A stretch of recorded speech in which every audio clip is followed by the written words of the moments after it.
ನಾನು ಮುಖ್ಯಮಂತ್ರಿ ಆಗೋವರೆಗೆ ಹಿಂದೆ ಇದ್ದಂಥ ಸರ್ಕಾರಗಳು ಅದನ್ನ ಪ್ರತಿ 15 ವರ್ಷಕ್ಕೊಂದ್ಸಲ ಏನ್ ಮಾಡಬೇಕಾಗಿತ್ತು, ಮಾಡಿರಲಿಲ್ಲ. ಬಹುಶಃ ದೇವೇಗೌಡರ ಕಾಲದಲ್ಲಿ CDP ಪ್ಲಾನ್ ಅಪ್ರೂವ್ ಆಗಿತ್ತು. ಅದು ಹೊರತುಪಡಿಸಿ ಮತ್ತೆ 15 ವರ್ಷದಲ್ಲಿ ಯಾವ ಸರ್ಕಾರಗಳು CDP ಪ್ಲಾನ್ ಮಾಡಿರಲಿಲ್ಲ. ನಂತರ ನಾನು ಬಂದ ಮೇಲೆ CDP ಪ್ಲಾನ್ಗೆ ಅಪ್ರೂವಲ್ ಕೊಟ್ಟೆ. ಏಕೆಂದ್ರೆ ಪ್ರತಿ 15 ವರ್ಷಕ್ಕೂ ಒಂದು ಬಾರಿ ಬೆಂಗಳೂರಿನ ಸುತ್ತಮುತ್ತ ಡೆವಲಪ್ಮೆಂಟ್ ಯಾವ ರೀತಿ ಇರಬೇಕು ಅಂತಕ್ಕಂಥ ಒಂದು CDP ಪ್ಲಾನ್ ರೆಡಿ ಮಾಡ್ತಾರೆ. ಆ CDP ಪ್ಲಾನ್ ಏನು ರೆಡಿ ಮಾಡಿದ್ರು ಅದರ ಆಧಾರದ ಮೇಲೆ ಕೆಲವು ಭಾಗ ಗ್ರೀನ್ ಝೋನು, ರೆಡ್ ಝೋನು, ಯಾವುದು ಕೆಲವೆಲ್ಲ ಅದು ಆ ಒಂದು ಗೈಡ್ ಲೈನ್ಸ್ ಅಲ್ಲಿ ಬರ್ತಕ್ಕಂಥದ್ದು. ಈಗ CDP ಮಾಡಿದ್ದ ಇದನ್ನ ರೆಡ್ ಝೋನ್ ಮಾಡಿದ್ರಿಂದ ಏನ್ ಅಪರಾಧ ಮಾಡಿದೀನಿ ನಾನು? ರೆಡ್ ಝೋನ್ ಮಾಡಿದ್ರಿಂದ ಅದಿರೋದು ಯಾತಕ್ಕೆ? ಇಲ್ಲೆಲ್ಲ ಇಟ್ಟಿದ್ದೀನಿ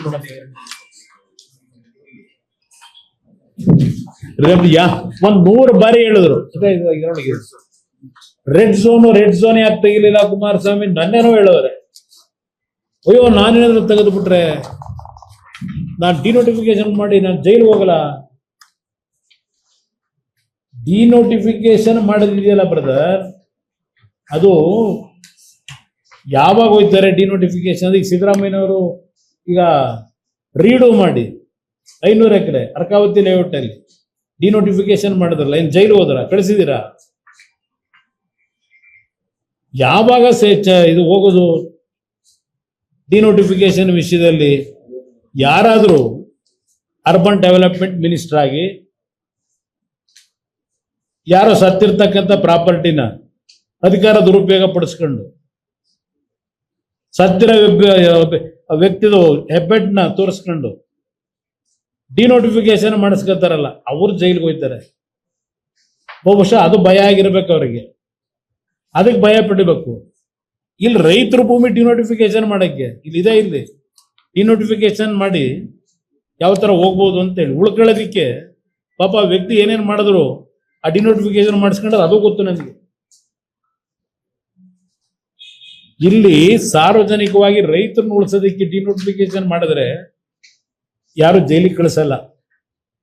ಈ ರೆಡ್ ಝೋನ್ ಇದೆಯಲ್ಲ, ಈ ರೆಡ್ ಝೋನ್ ಯಾತಕ್ಕೆ, ಅದರ ಉಪಯೋಗಗಳೇನು ಅಂತಕ್ಕಂಥದ್ದು ಇಲ್ಲಿದೆ.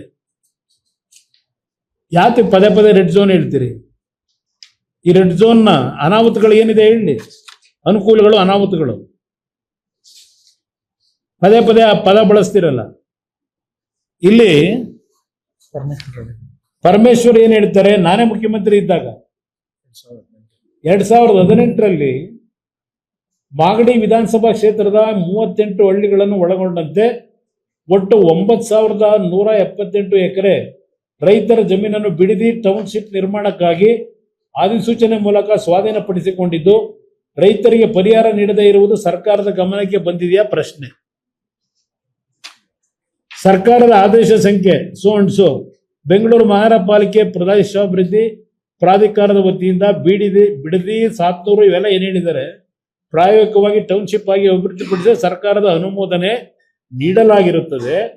ಸದರಿ ಆದೇಶಗಳ ರೀತಿಯ ರಾಮನಗರ ತಾಲೂಕು ಬಿಡದಿ ಹೋಬಳಿಯ 9 ಗ್ರಾಮಗಳು ಈ ಒಂದು ವ್ಯಾಪ್ತಿಯಲ್ಲಿದ್ದು ಈ ಜಮೀನುಗಳ ಭೂಸ್ವಾಧೀನ ಕುರಿತು ಇಲ್ಲಿಯವರೆಗೆ ಯಾವುದೇ ಅಧಿಸೂಚನೆಗಳಾಗಿರುವುದಿಲ್ಲ ಮತ್ತು ಭೂಸ್ವಾಧೀನ ಪಡಿಸಿಕೊಂಡಿರುವುದಿಲ್ಲ. ಭೂಸ್ವಾಧೀನ ಪಡಿಸಿಕೊಳ್ಳದೇ ಇರುವುದರಿಂದ ಪರಿಹಾರ ನೀಡಿರುವುದಿಲ್ಲ. ಇದು ಪರಮೇಶ್ವರ್ ಅವರು ನನ್ನ ಸರ್ಕಾರದಲ್ಲಿ ಉಪಮುಖ್ಯಮಂತ್ರಿಗಳಾಗಿ ಕೊಟ್ಟಿರತಕ್ಕಂಥ ಉತ್ತರ ವಿಧಾನಸಭೆ ಕಲಾಪದಲ್ಲಿ. ಆಮೇಲೆ ಬಿಡದಿ ಟೌನ್ಶಿಪ್ ನಿರ್ಮಾಣಕ್ಕಾಗಿ ವಶಪಡಿಸಿಕೊಂಡಿರುವ ಜಮೀನನ್ನು ವಾಪಸ್ ರೈತರಿಗೆ ಬಿಟ್ಟುಕೊಟ್ಟು ಕೃಷಿಯೇತರ ಚಟುವಟಿಕೆಗಳನ್ನು ಕೈಗೊಳ್ಳಲು ಅವಕಾಶ ನೀಡಲಾಗುವುದೇ ಅಂತ ಪ್ರಶ್ನೆ. ಭೂಸ್ವಾಧೀನ ಪಡಿಸಿಕೊಳ್ಳದೇ ಇರುವುದರಿಂದ ಅನ್ವಯಿಸುವುದಿಲ್ಲ. ಭೂಸ್ವಾಧೀನದ ಜಮೀನು ಬಿಟ್ಟುಕೊಟ್ಟ ರೈತರು ಅನುಭವಿಸುತ್ತಿರುವ ಜ್ವಲಂತ ಸಮಸ್ಯೆಯನ್ನು ಬಗೆಹರಿಸುವ ನಿಟ್ಟಿನಲ್ಲಿ ಸರ್ಕಾರ ತೆಗೆದುಕೊಂಡ ಕ್ರಮಗಳೇನು? ಅನ್ವಯಿಸಲ್ಲ. ಇದು ಅವ್ರು ಕೊಟ್ಟಿರ್ತಕ್ಕಂಥ ಉತ್ತರ. ಕುಮಾರಸ್ವಾಮಿ ಏನೋ ಹೊಡೆದ್ಬಿಟ್ಟು ಅಲೆ ಎಲ್ಲ ಮುಗಿಸ್ಬಿಟ್ಟಿದ್ದ. ಇದೇನು ಹೇಳ್ತೀರಿ ಸ್ವಾಮಿ? ಈಗ ನಿಮ್ಗೆ ಯಾಕೆ ಹುಚ್ಚು ಬಂತು? ಅವತ್ತು ರೈತರನ್ನು ಉಳಿಸಿ, ಫಲವತ್ತಾದ ಭೂಮಿ, ತೆಂಗಿನ ಗಿಡ, ಇದೆಲ್ಲ ಅವತ್ತು ಭಾಷಣ ಮಾಡಿದಾರಲ್ಲ 2007ರಲ್ಲಿ ಜುಲೈ ತಿಂಗಳಲ್ಲಿ. ಎಲ್ಲೋಯ್ತು ನಿಮ್ಮ ಮಾತು? ಈಗ ಅವ್ರೊಂದು ನೋಟಿಫಿಕೇಶನ್ ಹೊಡಿಸೋರಲ್ಲ, ಒಂದು ಕೊಟ್ರಿ ಸರ್. ಅದಲ್ಲ ಅದಲ್ಲ ಅದು ಬೇಡ ನನಗೆ, ಅದು ಬೇಡ, ರೆಡ್ ಮಾರ್ಕ್ ಮಾಡಿದ್ರೆ ಇಲ್ಲಿ ಅವ್ರು ಏನ್ ಹೇಳ್ತಾರೆ, ಅಲ್ವಾ ಇತ್ತರ್ಲಿಲ್ಲ ಇನ್ನೊಂದು, ಅವರು ಈಗೇನು ಹೊರಡಿಸೋರಲ್ಲ ಕ್ಯಾಬಿನೆಟ್ ನೋಟು, ಇಲ್ಲಿ ಹೇಳ್ತಾರೆ ಈ decision of the authority has been accepted by A majority of the land owners. ಈ ಕ್ಯಾಬಿನೆಟ್ ಮುಂದೆ ತಂದಿರೋದು ಅಲ್ಲಿದೆ ನೋಡಿ, ಇಲ್ಲಿ 4,500 ಇವೆಲ್ಲ ಅಬ್ಜೆಕ್ಷನ್ ರೈಸ್ ಮಾಡಿದ್ರು ರೈತರುಗಳು, ನಾವು ಭೂಮಿ ಕೊಡಲ್ಲ ಅಂತ ಹೇಳಿ. 4,500 ಅರ್ಜಿ ಇದೆ, ಒಬ್ಬ ರೈತನಿಗೆ ಉತ್ತರ ಕೊಟ್ಟಿಲ್ಲ ಇವರು. ಒಂದ್ಸಲ ಜಿಲ್ಲಾಧಿಕಾರಿ ಕಚೇರಿನಲ್ಲಿ ಸಭೆ ಕರೀತಾರೆ, ಎಲ್ಲ ಈ ಪುಡಾರಿಗಳನ್ನ ಕರ್ಕೊಂಡೋಗಿ ಒಳಗಡೆ ಕೂರಿಸ್ಬಿಟ್ಟು ಜಿಲ್ಲಾಧಿಕಾರಿ ಕಚೇರಿ ಒಳಗೆ, ನಿಜವಾದ ರೈತರು ಹೋದ್ರೆ ಜಿಲ್ಲಾಧಿಕಾರಿ ಕಾಂಪೌಂಡ್ ಹೊರಗಡೆ ನಿಲ್ಲಿಸ್ತಾರೆ, ಗೂಂಡಾಗಳನ್ನ ಬಿಟ್ಟು ಎದುರಿಸ್ತಾರೆ. ಇಲ್ಲಿ ಇವ್ರು ಮಾಡಿರ್ತಕ್ಕಂಥದ್ದು ಇಲ್ಲಿ ಇದೆಲ್ಲ ರೈತರು ಕೊಟ್ಟಿರೋ ಅರ್ಜಿ.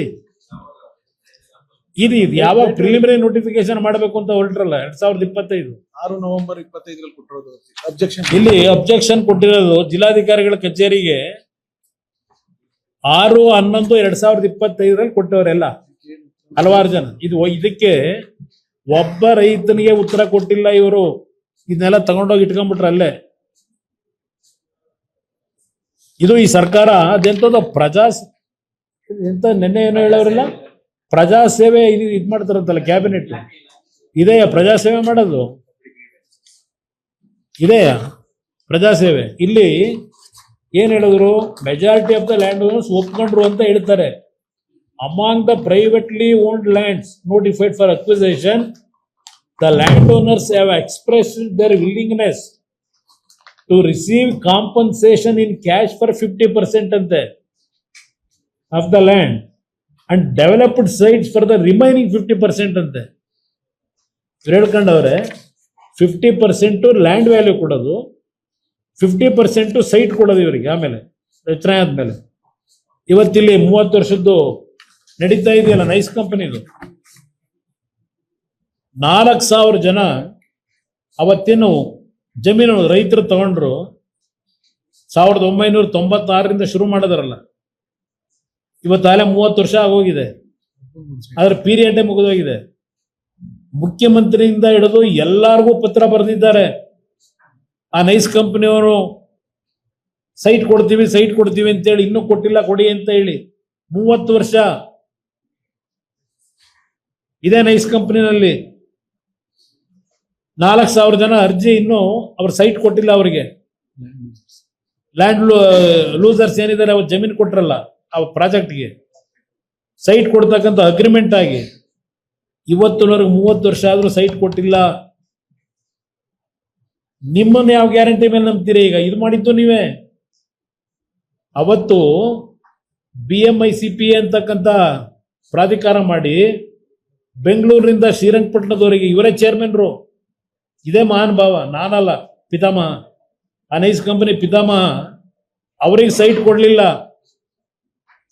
ಈಗ ಹೊಸಕೆರೆ ಇಳೆ ತರ ಬತ್ತಾವಲ್ಲ ಬೃಹತ್ ಕಟ್ಟಡ, ಅದ್ಯಾವುದೋ ಹೆಸರಿನಲ್ಲಿ, ಶೋಭಾ ಹೆಸರಿನಲ್ಲಿ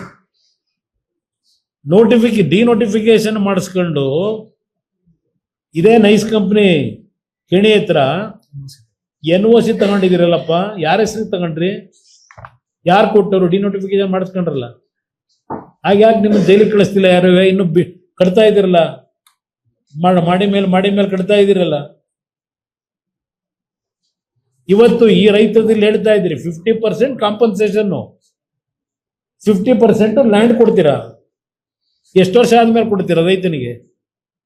ಅವನ್ ಜಮೀನ್ ತಗೊಂಡು, ಅವನ್ ಜಮೀನ ಇಲ್ಲೆಲ್ಲ ಅಡ ಇಟ್ಟು, ಅದ್ಯಾವುದೋ ಹುಡ್ಕೋ ಬ್ಯಾಂಕಲ್ಲಿ 12,000 ಕೋಟಿ ಸಾಲ ತಗೊಂಡು, ಇದು ನೈಸ್ ಕಂಪ್ನಿನೇ. ಇನ್ನೊಂದು ನೈಸ್ ಪ್ರಜಾಸೇವೆ ಕಂಪನಿ ಇದು ಮಾಡಕ್ ಹೊರಟಿರೋದು. ಪದೇ ನಮ್ಮನ್ನ ಕೆಣಕೊಂಡು